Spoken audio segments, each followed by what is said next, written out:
पसंद आपकी, पेशकश हमारी। मोहम्मदिया मंदी house, near Mohammadia shawarma, Khadarbagh, नानल नगर, हैदराबाद।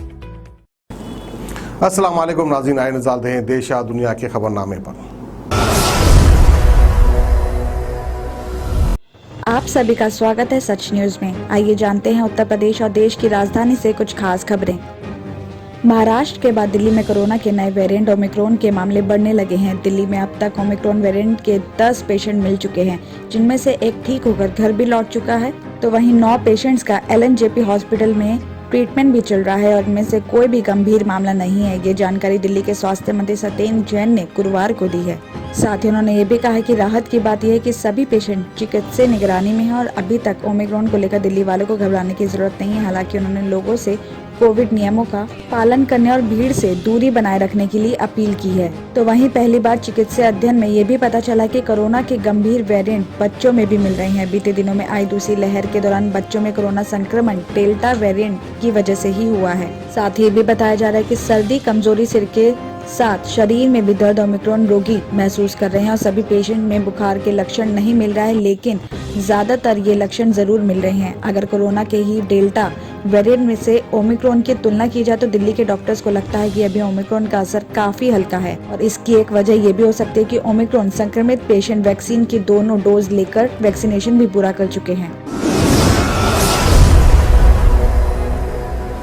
संसद भवन से कुछ मीटर की दूरी पर ही आकाशवाणी भवन परिसर में युवती के साथ दुष्कर्म का सनसनीखेज मामला सामने आया है। आरोपी पहले तो शादी का झांसा देकर और फिर ब्लैकमेल करके दुष्कर्म करता रहा। नई दिल्ली जिला पुलिस अधिकारी के अनुसार पीड़ित और आरोपी हेमंत आकाशवाणी भवन में ही काम करते हैं। पीड़ित ने संसद मार्ग थाना पुलिस को दी अपनी शिकायत में ये भी कहा है कि आरोपी से मई 2020 में जान पहचान हुई थी और ये जान पहचान दोस्ती में बदल गई। पीड़ित ने अपनी शिकायत में कहा है कि आरोपी ने पहले तो शादी का झांसा देकर आकाशवाणी भवन परिसर की पार्किंग में उससे शारीरिक संबंध बनाए और फिर ब्लैकमेल करके दुष्कर्म करता रहा। आगे अधिकारी ने यह भी बताया कि आरोपी युवक ने सोमवार को कहीं और शादी भी कर ली है। पीड़ित की शिकायत पर संसद मार्ग थाने में दुष्कर्म और धमकाने की धाराओं में मामला दर्ज कर लिया है। आरोपी मुखर्जी नगर में रहता है। बताया जा रहा है कि मामला दर्ज होने के बाद आरोपी फरार है। साथ ही पुलिस ने पीड़ित युवती की काउंसलिंग भी कराई है और इस घटना के बाद पीड़िता सदमे में है।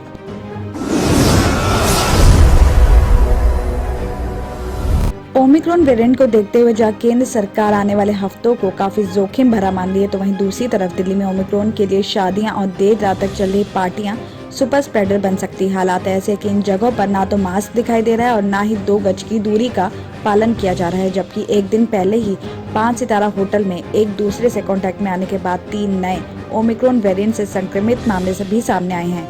आने वाले दिनों में क्रिसमस और न्यू ईयर को लेकर राजधानी के होटल की जगहों पर भी ऑनलाइन बुकिंग भी शुरू हो चुकी है। ऐसे में विशेषज्ञों का ये भी मानना है कि आने वाले दिनों में दिल्ली के लिए काफी चुनौतियां देखने को मिल सकती हैं। तो वहीं लोकनायक हॉस्पिटल के एक वरिष्ठ डॉक्टर ने भी बताया कि उनके यहाँ 2 पेशेंट्स ऐसे संक्रमित आए हैं जो एक पारिवारिक कार्यक्रम में पहुंचे थे और वहां से संक्रमित होकर लौटे हैं। वहीं दूसरी तरफ कोरोना महामारी को लेकर लोगों के व्यवहार में काफी लापरवाही देखने को मिल रही है और सभी को लगता है कि वैक्सीनेशन कराने के बाद अब सिचुएशन पहले जैसी हो चुकी है। लेकिन ओमिक्रॉन के लगातार बढ़ते मामले संकेत दे रहे हैं कि अगर जल्द ही जमीनी स्तर पर सख्ती नहीं बरती गई तो अगले कुछ हफ्तों में वाकई जोखिम भरी हो सकते हैं। फोर्टिस के कार्यकारी निदेशक डॉक्टर अशोक सेठ ने भी कहा कि किसी न किसी लेवल पर वैक्सीन की बूस्टर खुराक की जरूरत पड़ने वाली है। तो वहीं पश्चिमी देशों से मिले रिजल्ट में ये भी साफ हुआ कि अगर बूस्टर खुराक दी जाती है तो हम ज्यादा सुरक्षित हैं। ओमिक्रॉन वेरिएंट भारत के लिए चिंता का विषय क्योंकि हम घनी आबादी वाले देश में हैं। बहुत से लोगों को अभी तक एक भी डोज नहीं लगा है। लोगों को कोविड के प्रति उचित व्यवहार न करना और भी ज्यादा चिंताजनक हो सकता है।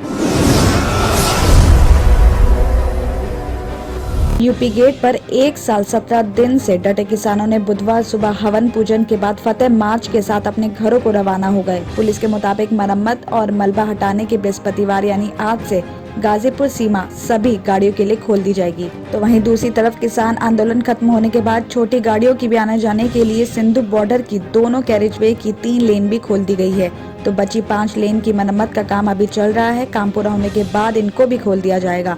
सभी लेन खुलने के बाद भारी गाड़ियों की भी आने जाना भी हो सकेगी। साथ ही आपको बता दें कि गाजीपुर बॉर्डर पर 2 घंटे तक किसानों ने जमकर जीत का जश्न मनाया। फूलों की वर्षा के बीच लोक और देशभक्ति गीतों पर किसान खूब झूमे। काफिले में सबसे आगे राकेश टिकैत तिरंगा और भाकियों का झंडा लहराकर लोगों का अभिवादन करते हुए निकले। जाते जाते टिकैत ने भी कहा कि 13 महीने के संघर्ष के बाद किसानों का सम्मान लौटा है। जो नौजवान अन्नदाता दबा हुआ था उसे अपनी बात कहने की आजादी मिली है और अभी आंदोलन खत्म नहीं हुआ है। भारत सरकार के समझौते के आधार पर आंदोलन स्थगित किया गया है। आपको बता दें कि यूपी गेट पर बुधवार सुबह का नजारा किसी खत्म हो रहे मेले की तरह था। किसान अपने सम्मान की गठरी बांध रहे थे, तो कोई नाच रहा था तो कोई गा रहा था। वहीं भाकियू प्रवक्ता राकेश टिकैत ने भी कहा कि 13 महीने बाद किसान घर लौट रहा है। उन्होंने कहा कि 3 कानून वापस हुए हैं। भारत सरकार से समझौते के आधार पर बातचीत हुई है, उसी पर आंदोलन खत्म नहीं बल्कि अभी स्थगित हुआ है।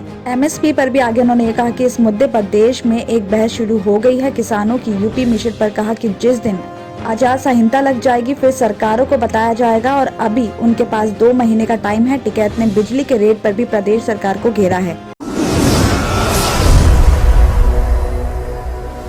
Doctor Farhana's polyclinic diagnostic maternity and scanning centre by doctor Farhana Al Jabri कई किस्म के मुख्तलिफ स्कैन्स रीजनेबल और अफोर्डेबल रेट्स में पुराने शहर की खवातीन को सहूलत पहुँचाने के खुसूसी मकसद से ये स्कैनिंग सेंटर खोला गया है। कई मुख्तलिफ मर्ज व अमराज का इलाज डॉक्टर फरहाना पॉलीक्लिनिक पर किया जाता है। डॉक्टर फरहाना अल जाबरी और दूसरे एक्सपर्ट्स की निगरानी में खुसूसी लेडीज और बच्चों का इलाज किया जाता है। एड्रेस याकुतपुरा, बड़ा बाजार, जफर रोड, हैदराबाद। स्क्रीन पर दिए गए नंबर्स